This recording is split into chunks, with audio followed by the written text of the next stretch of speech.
क्या प्रोवाइड किया गया इसमें इन दिस क्वेश्चन? क्या प्रोवाइडेड है, क्या सॉल्व करना है? Just analyse then you will able to solve. देखो भाई, 2 नंबर है क्वेश्चन, एमसीक्यू। क्या बोल रहा है? बोल रहा consider a pair of overlapping vertical aerial photographs. Topic बोलो, टॉपिक टॉपिक फोटोग्रामेट्री सर्वेइंग।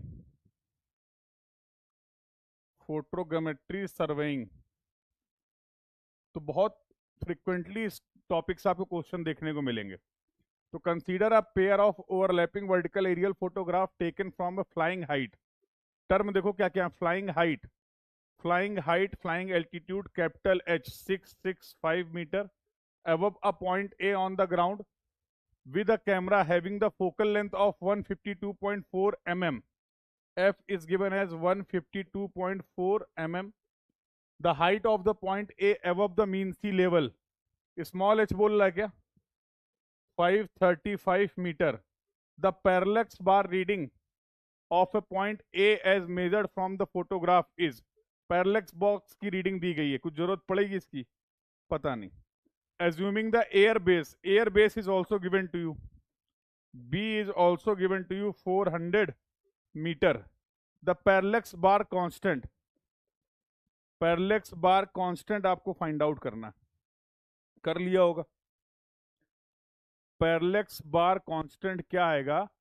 क्या होता है पैरेलैक्स बार कांस्टेंट? तो पैरेलैक्स बार कांस्टेंट आप निकाल सकते हैं F into b divide by capital H minus small h, where C is the parallax box constant, focal length, air base, flying height, और जिस भी पॉइंट की बात हो रही है उसका स्मॉल s से हाइट एल्टीट्यूड को रिप्रेजेंट करते हैं स्मॉल s से. मतलब ये फालतू दी गई वैल्यू, इसका कोई यूज नहीं है, इरिलीवेंट डेटा, कुछ नहीं है, फॉर्मूला बेस्ड क्वेश्चन है, पुट कर दो. कांस्टेंट है तो यूनिट आनी नहीं चाहिए, यूनिट का ध्यान रखना, और आएगी भी नहीं. करके देखते हैं. तो फोकल लेंथ अपनी कितनी दे रखी है? 152.4. बेस दे रखा गया एयर बेस 400.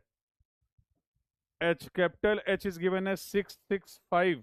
स्मॉल h की वैल्यू दे रखी गई है 535. Just solve this value and you will get your answer.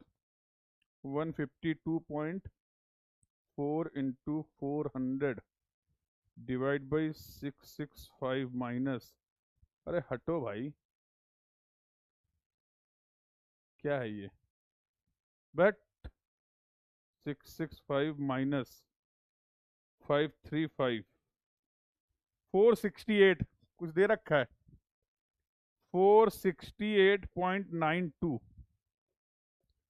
Nearest तो भाई एक ये दिख रहा है, तो ऑप्शन भी सही नहीं दे रखे हैं, बट जो अवेलेबल ऑप्शन है उसके हिसाब से we can go with 457.96. We can mark b as the correct answer. Concept क्या है वो मैंने आपको बता दिया. क्लास के calculations are subjected to check. मैं क्लास में जो भी कैलकुलेशन कर रहा हूं उसको आप क्रॉस वेरीफाई जरूर कर लीजिएगा.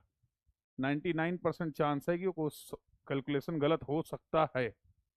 ठीक है, ये मान के आपको सब क्वेश्चंस के जो भी कैलकुलेशन वाले पार्ट हैं वो खुद से एक बार वेरीफाई कर लेने हैं. ठीक है, तो ये डिस्क्लेमर क्लियर बता दे रहा हूं मैं.